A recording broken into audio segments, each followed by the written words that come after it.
Well, good evening, everyone, and welcome. Thanks for tuning in this evening for our online Bible study. Let's get into it. I welcome you. If you are new to this study, I'm Pastor Dave St. Aubin, and it's a joy to be with you here this evening. Tonight, we will be concluding our look at Daniel chapter 2. So I invite you to grab your Bibles, open them up to Daniel 2, grab something to take some good notes with, grab a beverage, grab a snack. Let's get into it.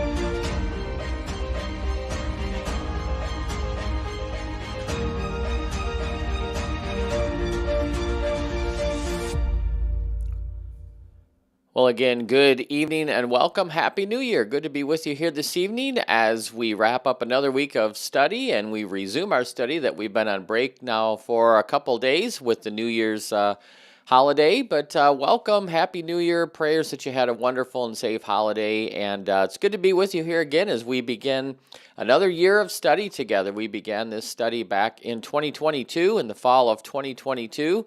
And here we are in 2026, still going strong, and we are making great progress through the Bible, one chapter at a time. And so it's good to be with you here this evening, whether this is your first time with us, or maybe you've been with us from the very beginning of this study, or maybe you joined somewhere in between. I do appreciate you being here, being part of this virtual classroom with many others, not just here in Nebraska, all across the country. We have folks in our classroom in representing 13 different states here in our great union. So welcome. Thank you for being here. Daniel chapter 2. We started this last Tuesday, and this is a long chapter.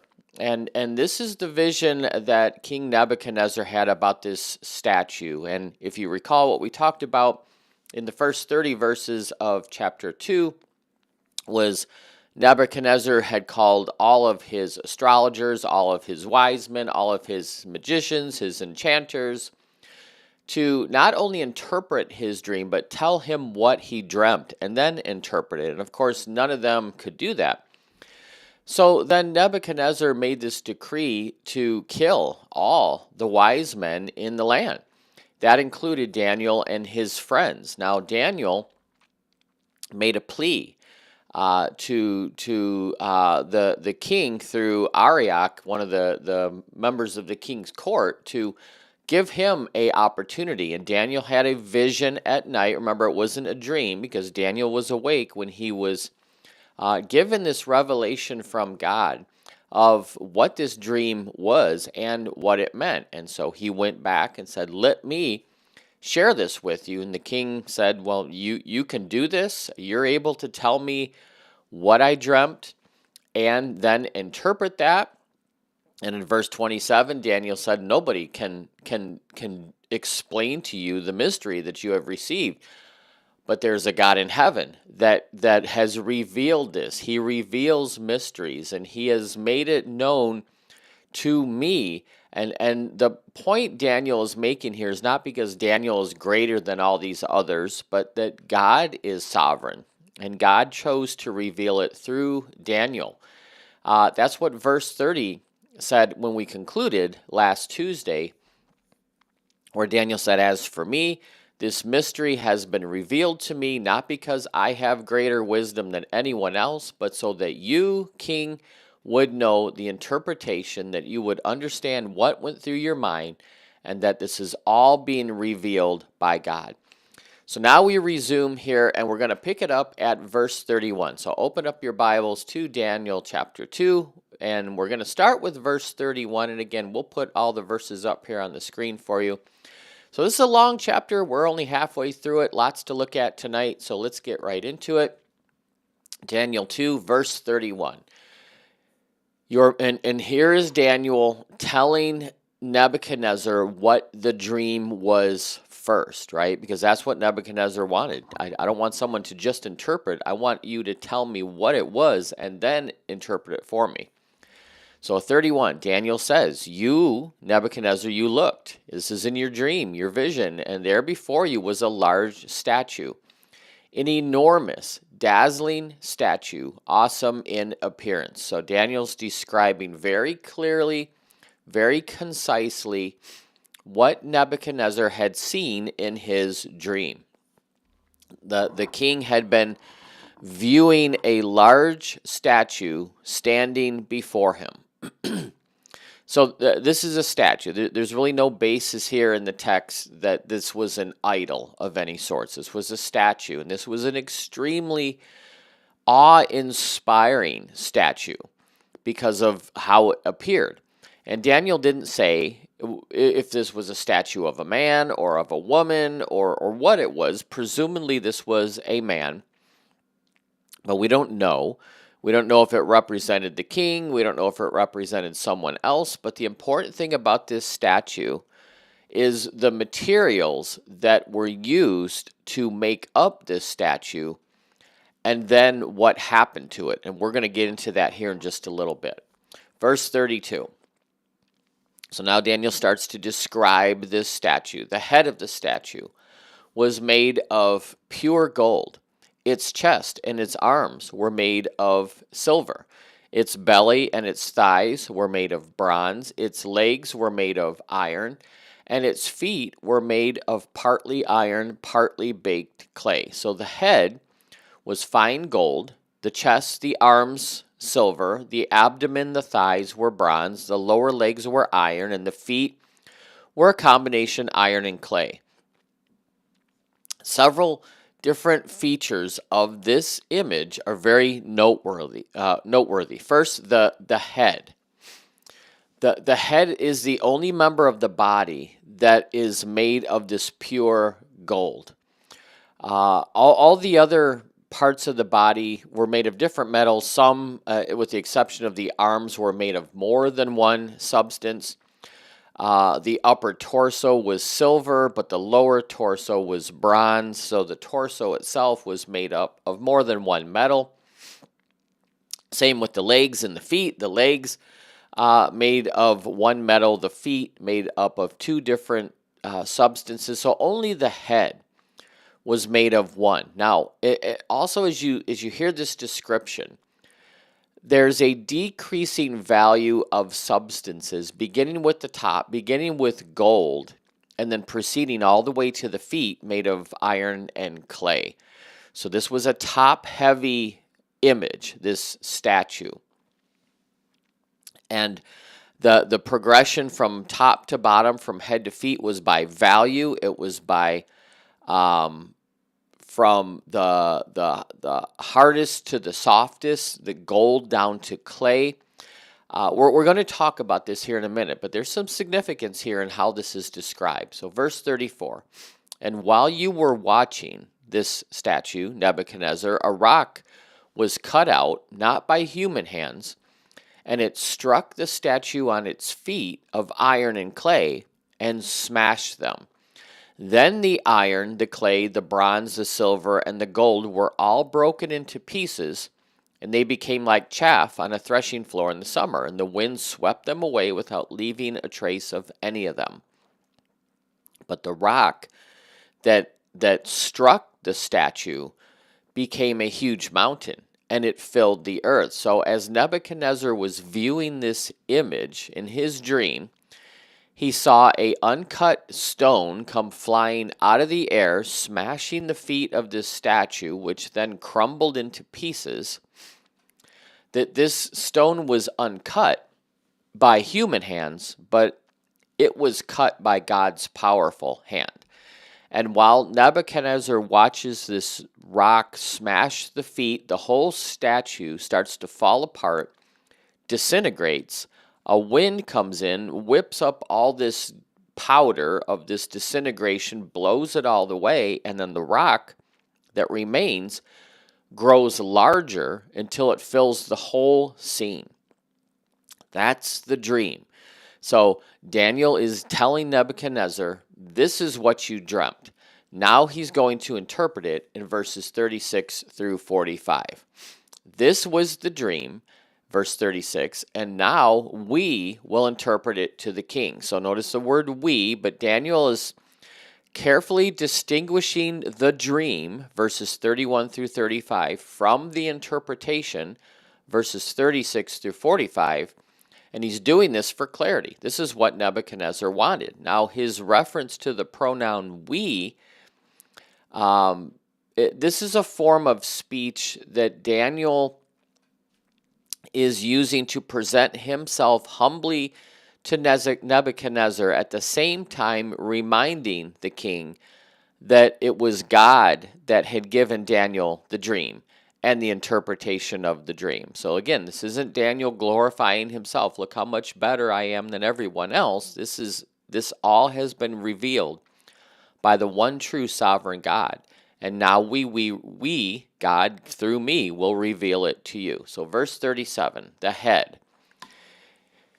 Your Majesty, you are the King of Kings. Now, Nebuchadnezzar was the supreme authority in the world in this time period.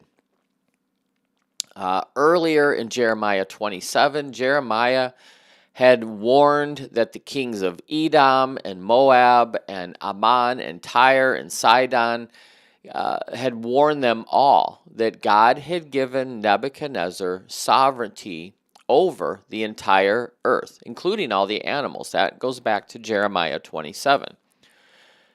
So Nebuchadnezzar has sovereign reign here, and while the extent of his empire was not as large or as great as the empires of those that followed him, Nebuchadnezzar exercised absolute control, as no one else did that would follow him. And this idea of world empires, it originated with the Babylonians. It goes back to the Tower of Babel. So it's appropriate here to picture Babylon as the head of these world empires. Now, Nebuchadnezzar was an absolute monarch, the King of Kings. The only other absolute monarch in history will be Jesus Christ when he returns and rules on earth, because he is the King of Kings. God here refers to Nebuchadnezzar as King of Kings. But the God of heavens has given him this position.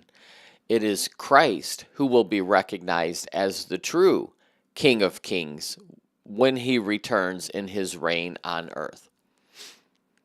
The God of heaven, next verse, has given you dominion and power and might and glory. It's really taking considerable courage here for Daniel to tell this powerful ruler of the earth that, King, you are powerful, but you are responsible to God. That takes a lot of courage to say, yeah, you have a lot of authority and a lot of sovereignty and a lot of power, but it's not because of anything you did. It's because God has given it to you. God had given Nebuchadnezzar sovereignty, which is symbolized here by this gold head on this statue, and had given him power, which is the weight of this gold head, and strength, which is the strength of the metal of gold, and glory, which is the value of gold. And in your hands, verse 38, God has placed all mankind and the beasts of the field and the birds of the sky, has placed them all in your hands. Wherever they live, God has made you ruler over them all. At the time of creation, in Genesis 1, it was man who was given dominion over the earth, over the beasts, all the creatures in it. Here, Nebuchadnezzar is given this divine appointment, which helps to fulfill, in a sense, what God had planned man to do, to have dominion over the earth. God had given Nebuchadnezzar sovereignty over everything. King, you are that head of gold. Now, the head of gold describes Nebuchadnezzar. It symbolizes the kingdom that he ruled. Nebuchadnezzar ruled about 45 years, from 605 BC to 560 BC, but his empire lasted another 20 years after that until it fell to the Persians in 539 BC. So 60 some years was this empire of Nebuchadnezzar. Now Nebuchadnezzar's father, Nebuchadnezzar, founded the Babylonian Empire another 20 years prior to Nebuchadnezzar. So this Babylonian Empire existed for almost 90 years. But the thought of Babylonian sovereignty goes way back to Genesis 11 and the Tower of Babel. And we're going to talk more about Babylon and these references to Babel and the references to the book of Revelation as we go throughout this particular book of Daniel. We're going to talk about this a lot more. So that's the head. The head is Nebuchadnezzar and Babylon. Now the chest and the arms, verse 39. So after you, another kingdom will arise. It will be inferior to yours. So who came after the Babylonians? Who defeated them? That was the Persians, led by Cyrus the Great. And Cyrus would have defeated the Babylonians, but their empire would have been inferior in quality to the Babylonians. Not just in Nebuchadnezzar's eyes, but in reality. So this is the chest and the arms. The arms of this statue represent two nations that united to defeat Babylon. So Babylon was defeated by the Persians. That's the chest. But there were two parts of that: the Persians and Media. And those two nations, Media, Media, and Persia, united to defeat the Babylonians. So that's what the arms represent. And then next, a third kingdom, one of bronze, will rule over the whole earth. So the world kingdom that would succeed the Persians after Persia defeated Babylon, the Persians would fall, and that would be to the Greeks under Alexander the Great.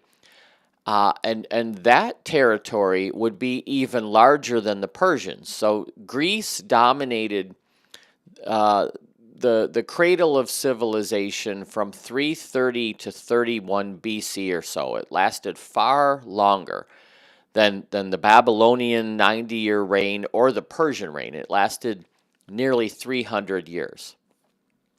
So now we have the head, we have the chest, we have the arms. Now, verse 40, we come to the legs and the feet. Finally, there will be a fourth kingdom. Strong as iron, for iron breaks and smashes everything.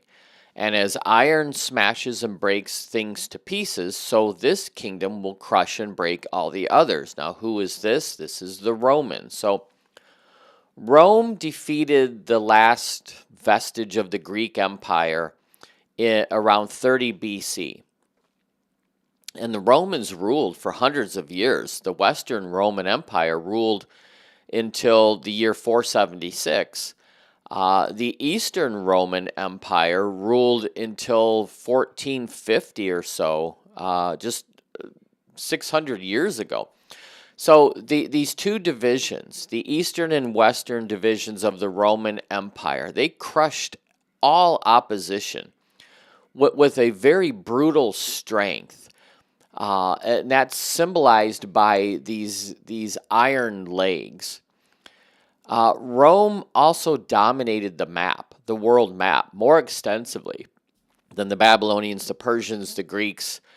The Roman Empire encompassed most of Europe, including Spain, including into the British Isles, where Hadrian built the wall in northern England, separating England from Scotland, into the British Isles, India, the Mediterranean. Those were the legs, and they stood on astride most of the world. But in terms of absolute authority, Rome was inferior in this aspect because there were the people, there were the Senate, there was the emperor, but the Senate and the people played a part in setting policies. The Senate controlled the emperors in a sense. Um, Nobody controlled Nebuchadnezzar. Nobody controlled Cyrus. I mean, Nebuchadnezzar was an absolute monarch. Those that followed him, the Persians, the Greeks, the Romans, personally, they were less and less powerful on their own. Nobody had that absolute power like Nebuchadnezzar did. Even the Roman emperors were controlled, in a sense, by the Senate. So even though each succeeding empire controlled more and more territory, the Persians controlled more territory than the Babylonians, the Greeks more than the Persians, the Romans more than the Greeks. There was deterioration on the authority from one empire to the next. That is described here by the quality of the metals in this statue relative to their position on the body. The head having more honor than the torso, having more honor than the thighs, having more honor than the legs, than the feet. The division of sovereignty within the arms, the Medo-Persians, Media and Persia, flowed down into the body till eventually to the toes, the 10 toes, and we're going to talk about that too. Verse 41, and so just as you saw that the feet and the toes were partly of baked clay and partly of iron, so this will be a divided kingdom, this last kingdom. It will have some of the strength of iron, even as you saw the iron mixed into the clay, but it's still going to be fragile. So in contrast to the Babylonians, the Persians, the Greeks, the Romans, Daniel's given an explanation here to this last kingdom. And the chief feature of the feet is these two materials that compose the feet, because iron and clay don't adhere well to one another. Daniel used metals to describe the kingdoms: gold of Babylon, silver of Persia, bronze, iron. This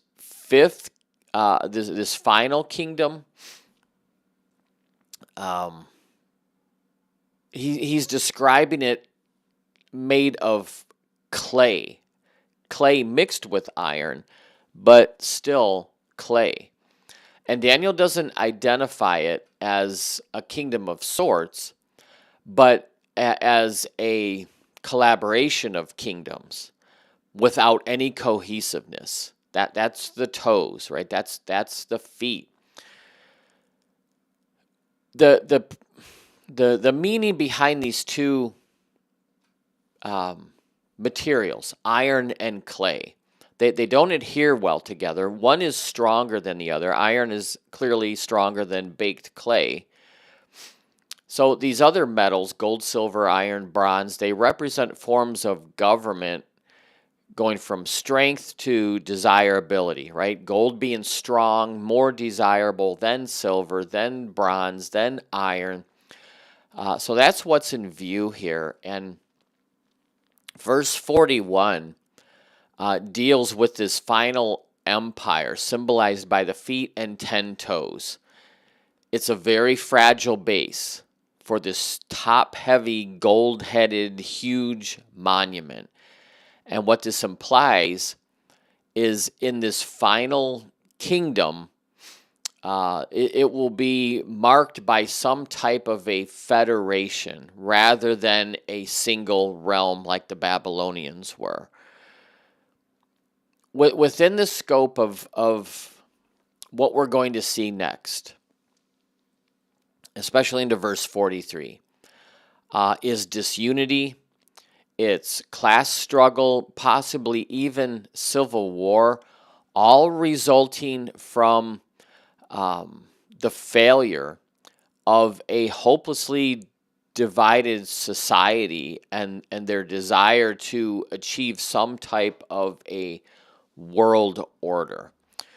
So let's look at verse 42, and then we'll look at this statue. So as the toes were partly iron and partly clay, This kingdom will be partly strong and partly brittle. The iron is what allowed the Romans to dominate at their time. The clay is, in a sense, a representation of the Roman Republic. The iron, the Roman Empire. And why are we talking about the Romans, in this last kingdom? Well, the influence of the Romans still exists today. And so we'll talk about this in a minute. But the iron and the clay represent strength and fragility, and there's 10 toes. It's a conglomerate. It's some type of an entity trying to achieve a one world order. Verse 43. And just as you saw the iron mixed with baked clay, so the people will be a mixture. They will not remain united any more than iron mixes with clay. And it doesn't. Iron and clay, they don't bond well together. They may mix well, but they're not cohesive. So what is in view here is not just diversity. It is a sense of disunity in the diversity. Now, the view that the Roman Empire still exists today, even though it's not in the same form that it existed 2,000 years ago, it still continues to exist through these 10 toes. The last of the Roman Empire, really, like I said, it ended in the 1400s, but there are still some pieces, some parts of the Roman Empire that are still visible today. Rome lives within the great nations of Europe, but Rome itself still exists. There's still visibility of the Roman Empire in Great Britain and in Germany and in Spain. They're all part of the old Roman Empire. The laws of Rome still live on. The language still lives on. Now, nobody really still speaks Latin today, but the language is basic to understanding French and Spanish and Portuguese and other languages, right? The warlike spirit of the Romans still exists. Europe has been at war ever since the Roman Empire broke up into these kingdoms. So Daniel 2 is emphasizing Rome into its two past stages, the legs and the feet. When we get to chapter 7 next week, we're going to see much more of this description of the Roman Empire within this statue and how it applies to us today. But verse 44, then we see this stone, right? In the time of those kings, the God of heaven will set up a kingdom that will never be destroyed. This is the reign of Christ, nor will it be left to other people. It will crush all those other kingdoms and will bring them all to an end, but it itself will endure forever. Now, those kings refer to the 10 kings represented by the 10 toes. And remember, this rock smashes the feet and the toes of this image, destroys it completely. That's what we just saw in verse 34. And this fifth kingdom will come, in which God will establish his kingdom on earth. The rock or this stone is a symbol of God. It's a symbol of Christ. The rock in Scripture is often symbolic of Jesus Christ. This represents the coming of the King and his earthly kingdom on earth. The figure of the stone pictures God as being a righteous judge. We saw that in Deuteronomy 32. As a savior, we saw that in Deuteronomy 32. But here it's representative of Messiah. It's not this mere stone, right? In comparison to these precious metals, gold, silver, iron, bronze, this stone comes in and destroys this image. And so the kingdom of Messiah, it's not represented as a precious metal, a precious gem, a diamond. It's a humble stone, but it's powerful. And this stone is a reminder that God uses the weak things of the world to confound the mighty things of the world. Verse 45. This is the meaning of the vision of the rock cut out of the mountain, but not by human hands, a rock that broke the iron, the bronze, the clay, the silver, and even the gold to pieces. The great God has shown the king what will take place in the future. The dream is true. Its interpretation is trustworthy. The mountain out of which this stone comes is God himself. It represents the kingdom of God, the kingdom of the Messiah on earth that will govern all space, all time, all things. God's kingdom, which is the mountain in verse 35, will fill the earth. That's what the dream showed, right? This mountain will fill the earth. And it will last forever. It will never suffer destruction. It will never be succeeded by another kingdom, unlike all these other kingdoms, the Babylonians, the Persians, the Greeks, the Romans. This kingdom will come with the return of Christ on earth. It will continue through the millennium, the 1,000-year reign of Christ on earth, and then it will continue into the forever state when a new heaven and a new earth will come. And then verses 46 through 49, we see what comes out of Daniel's interpretation. So Nebuchadnezzar, after hearing all this, falls prostrate before Daniel and pays him honor, and he orders that an offering and incense be presented to him. Daniel had done what everyone else considered humanly impossible. He told the king what the dream was, and then he interpreted it. And because of that, Nebuchadnezzar concludes that Daniel must be some type of a god, and now he's going to treat Daniel as a god by bowing down before him and presenting an offering to him and burning incense to him. Now, Daniel doesn't protest this, but that's not an indication that he views himself as a god. Daniel's just simply not in any position to contradict this absolute monarch, Nebuchadnezzar. Misguided as it is, Daniel's not in a position to question the king. And additionally, he may have bowed down, worshiping Daniel as a god, but he's not saying that Daniel was the true sovereign God. So he says to Daniel, verse 47, surely your God is the God of gods, the Lord of kings, and a revealer of mysteries, for you were able to reveal this mystery. So verbally, Nebuchadnezzar is acknowledging the sovereignty of God. We have to understand here, he's not professing his faith in Yahweh. It doesn't mean he didn't. He's just not verbally saying that your God is the true God. But he is at least recognizing Daniel's God as being God, sovereign Lord. And then because of all this, verse 48, he places Daniel in a high position, lavished many gifts on him, made him ruler over the entire province of Babylon, placed him in charge of all of the wise men. So he promotes Daniel to be the head wise man over the wise men, to be the chief of the province of Babylon. Normally, this type of a position would have gone to a Babylonian, right? A member of the master race of Babylonian society, not to a Jew. But Nebuchadnezzar lavishes this gift, this recognition on Daniel.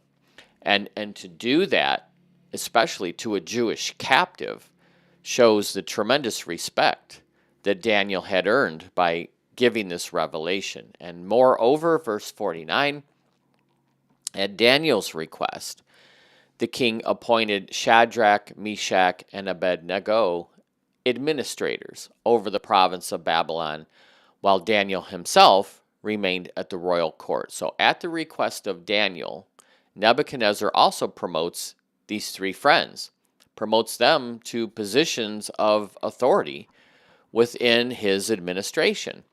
And Daniel remains in the palace. He was available to the king as an advisor whenever Nebuchadnezzar needed him.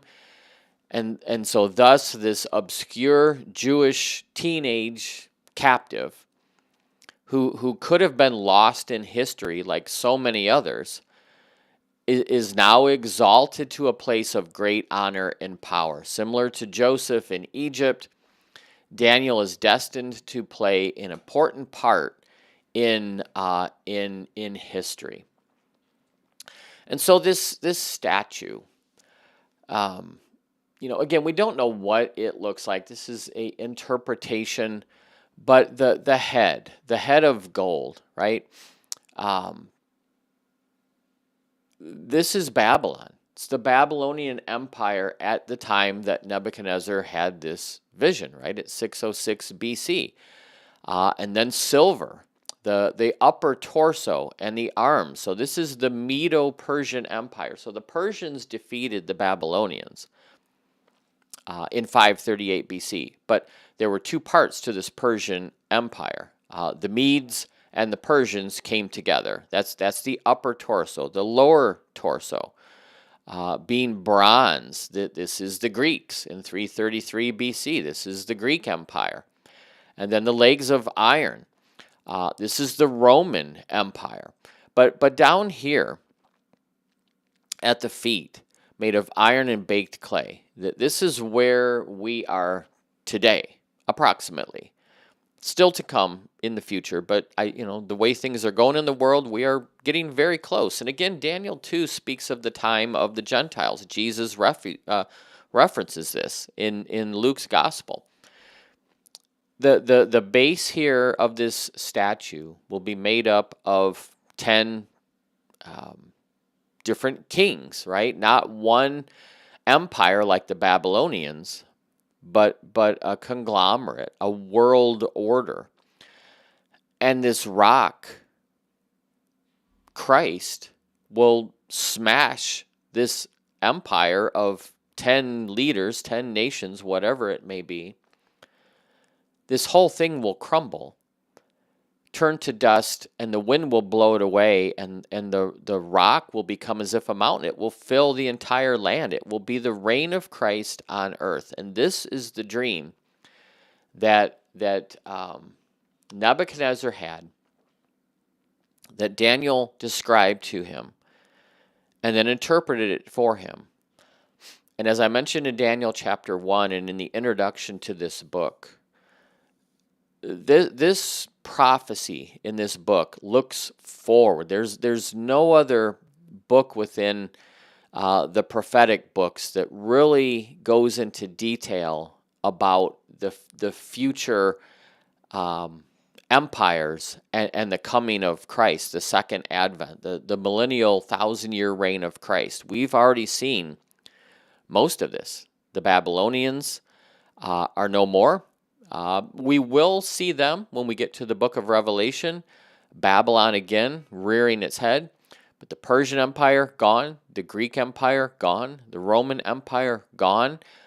Ended around 1400. We are somewhere in here.